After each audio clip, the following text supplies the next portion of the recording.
I'm here with a student of the Brockton Public School System. He's one of the students that inspired us to start this project. Please state your name and what school in Brockton you attended.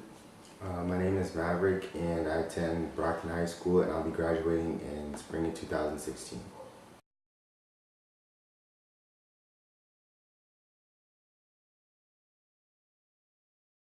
Well, the first incident, I was on my way to my locker before homeroom, and then there was a whole bunch of people in my locker area, and I was trying to get through and I bumped into one of the girls that was there, and I said sorry to her, and then after that she she swung at me because she thought I did it intentionally, but I didn't.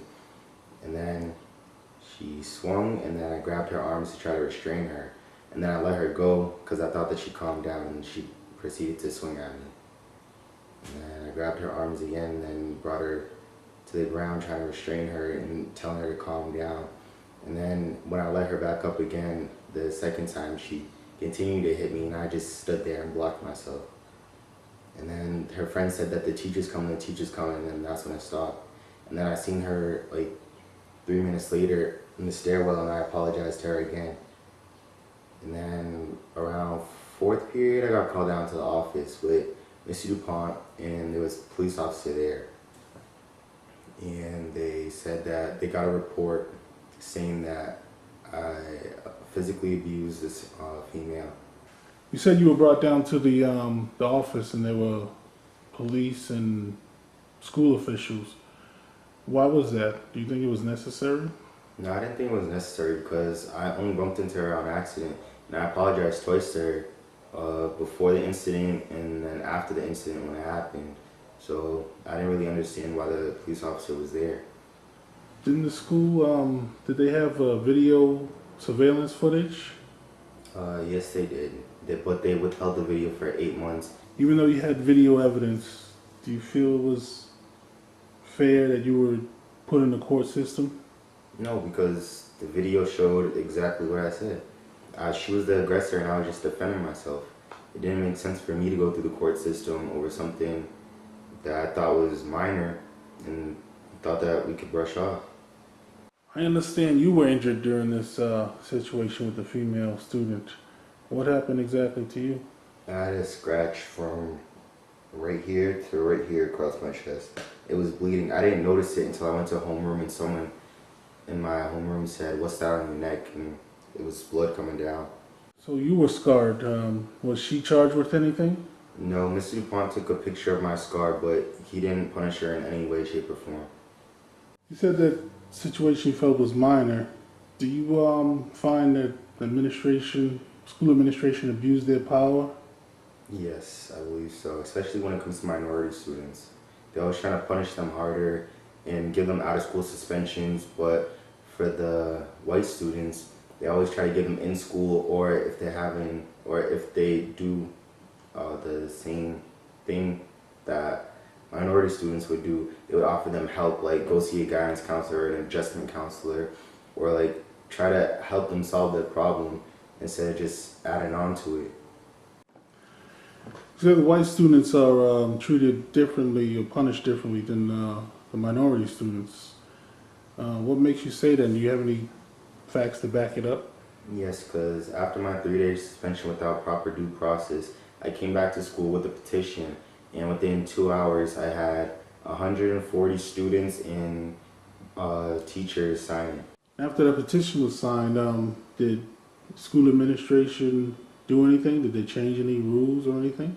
No, everything mostly stayed the same, but I had teachers come up to me and ask me if I was really doing this for real. Teachers that I thought I could trust, and the same teachers that tell you about your First Amendment rights are laughing in your face telling you that your petition will never go anywhere. You say a few teachers who you showed your petition to you laughed at you and disregarded those petitions. How do you feel about those teachers? It makes me feel like they're all hypocrites. They're telling me and teaching one thing, but then they're doing the exact opposite. And they're laughing at me like I'm the joke, but the whole school system is a joke.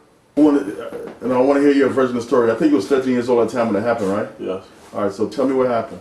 It was at the end of the day, and I got permission to go to my locker to grab my other belongings. And so as I was walking, I had got the pass from my teacher, and as I was walking, I heard another teacher screaming, asking for help because there were two kids fighting in the classroom. And I walked into the classroom and helped and got the two kids from fighting. I stopped them, brought them to the hallway, and then went back to my homeroom and left. And I told one of the principals when he was outside, I told him that there was a fight, and then he said thank you. He went inside and then got the whole. That's it. Okay, so what happened after that? I just went home and I just got a call randomly. My parents got a call randomly saying that I was being charged with a couple of things and for a fight, saying that I jumped someone, and I didn't do anything. All I did was stop the fight. So we went back to the school and they started telling my parents all this information. So now they said that you were involved in the fight. Were there any witnesses that say you wasn't involved in the fight or wasn't involved with the fight? Yes, there were teacher witnesses and student witnesses. All right, so how many teachers said he wasn't involved or were involved? Round two. Two? There were a lot of students that said I didn't do anything.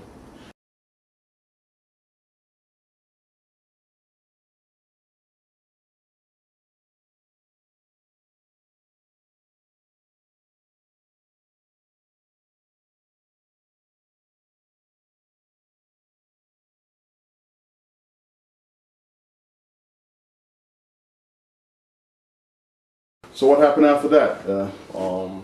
I went to school on that following Monday, and the principal, Miss Nelzarella, seen me, and she said for me to go to the office. You're not supposed to be here. So I went to the office, and they called my dad to come pick me up, and I had to leave school.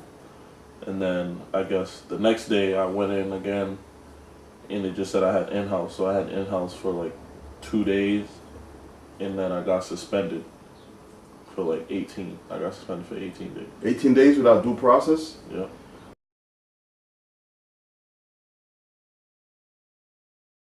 I got charged with those two things. I think there was 3. Disorderly conduct. I think it was disturbing the peace too. So just, what was it? Assault and battery with a deadly weapon, disorderly conduct, and disturbing the peace.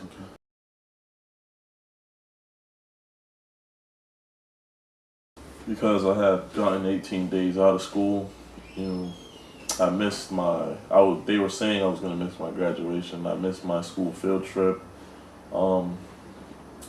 When I got back from the 18 days, I had to be followed around, and because they felt like I was a danger to the school.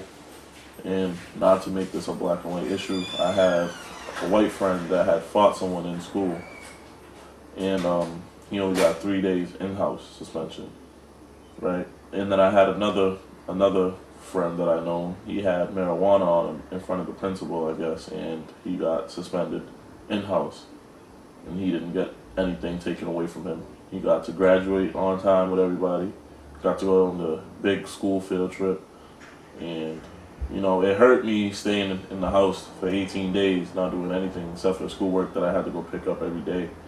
That's about like a 2-hour walk, and it was freezing outside, and I didn't want to do that. I just wanted to get on the bus and go home. I understand Brockton police showed up. What did they do? Did they try to help the situation? Well, at first, I seen all the cops talking to each other, and they was pointing at me while I was still talking to the administrators in front of the bus. And then one of the officers came up to me and he said, "Aren't you the boy that called the newspaper?" And then I responded, "What does that have to do with anything?" And then he then asked me to remove myself from the bus. And then I said, "Is someone gonna give me a ride home? As long as I'm getting a ride home, I'll move from in front of the bus." And then he said, "Get out from the bus right now." And then I said, "Talk to me nicely and I'll do it." And then he put his hand out like that, signaling me to just stand to the side. And then that's when I went. And then he said, "Who are you talking to?"